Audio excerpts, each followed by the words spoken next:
All of the children of the Sunday school, raise your hand. Come on, Yuriye. Hand up. Bravo, sir. Attaboy. Okay. Now you can put your hands down. Which of you are sinners? It's not a trick question. Of the kids, you may as well put all your hands up. We're going to talk about this today because we are come in our going through the Old Testament to the first sin. And it is a beautiful, beautiful description of what sin looks like. So here's the story. The man and the woman, they're in the garden, right? You remember that? And God told them, you can eat of the fruit of every tree in the garden, but not this one. This one, don't eat, for in the day you eat of it, you will surely die. So the woman is walking through the garden, and all of a sudden, there's a snake.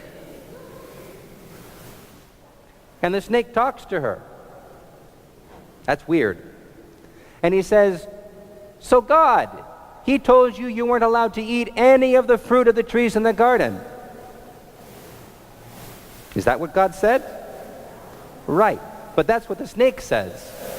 And the woman says, no, it's not that bad. He just said this one. Only this one. And then the snake says, oh, right, that one. Well, God told you not to eat from that one because He knows that if you eat from that tree, you'll be like God. You'll know good and evil, like God does. You'll be like God. Take a bite.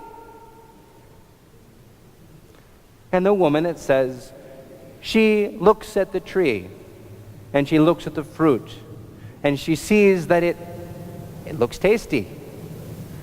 It looks filling. It looks sweet. And she's kind of intrigued by that whole, I get to be like God part of things. So she reaches out her hand, and she takes the fruit, and she eats it. And then she feels bad, and she doesn't want to be alone. We're kind of assuming this, so she brings it to her husband, and he looks at her, and he looks at the fruit, and he hears a little bit about what's happening. And he takes a bite too. And then they're embarrassed, they're ashamed, they're afraid. So they go and hide. And then God comes and finds them, right? You know this story. Do you recognize this, though?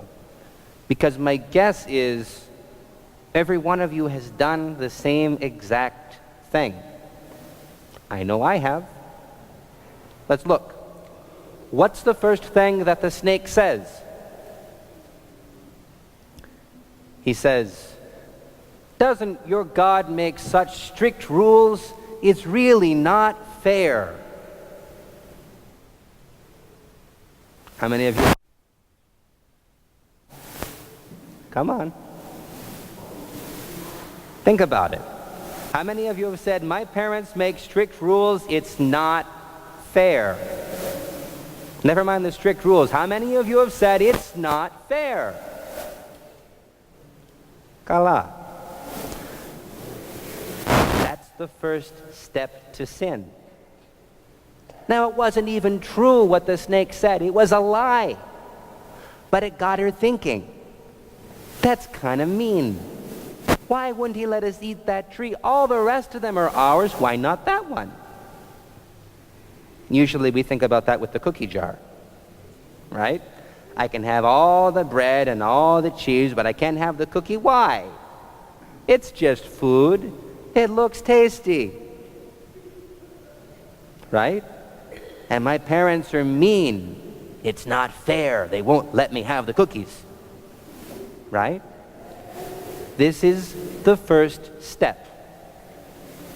And like I say, if we think about it, we recognize it. And then the snake says, all right. Well, he only said that because he knows it's a really, really good cookie. And you'll like it. And it'll make you grow up fast. And you'll be smarter and better and stronger than your parents. All you have to do is eat that cookie. How many of you would eat that cookie? Right. Now, what if, it came along with all the other things? If you eat the cookie, you'll be all grown up and you'll be smart and you'll be better and stronger than your parents, and you'll also have to work 40 hours a week and you won't have any time to play video games and you'll be stuck and it'll be a really hard life with no room for anything you enjoy. But you get the cookie. We don't like that so much. Most of us don't like that so much. Kala Vasily, right? There's a larger story there. But the one who tempts us never tells us the whole story. He tells us the part that we like. It's a cookie. It looks good. It's a fruit. And you'll be like God if you eat it.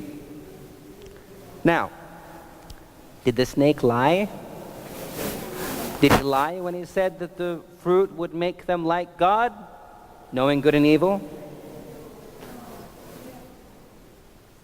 Sort of. He twisted the truth, right? Because it was true. At the end of the day, they'd eaten the fruit and they knew what good and evil were.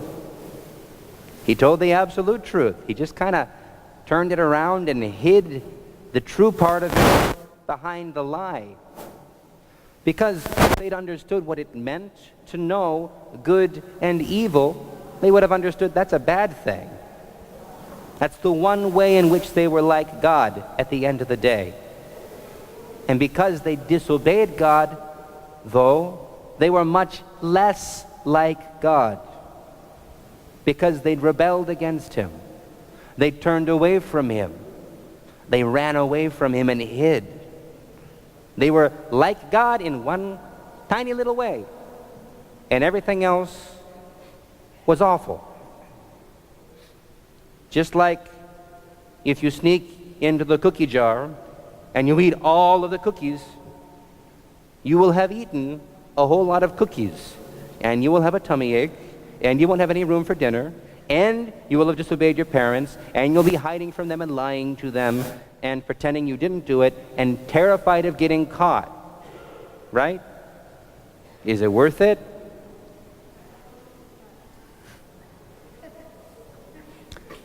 Generally, no. And certainly in this case. My point is this. This is what sin looks like. Our mind gets fixed on something that we think will be really good. And it's always a lie. It might be a good thing, but not worth everything we have to break to get to it. And that's what happens to Adam and Eve, to the first man and the first woman, when they disobey God and they eat the fruit. Next time we'll talk about what happens when God catches them. All right? So, for now, let's stand up and let's take communion.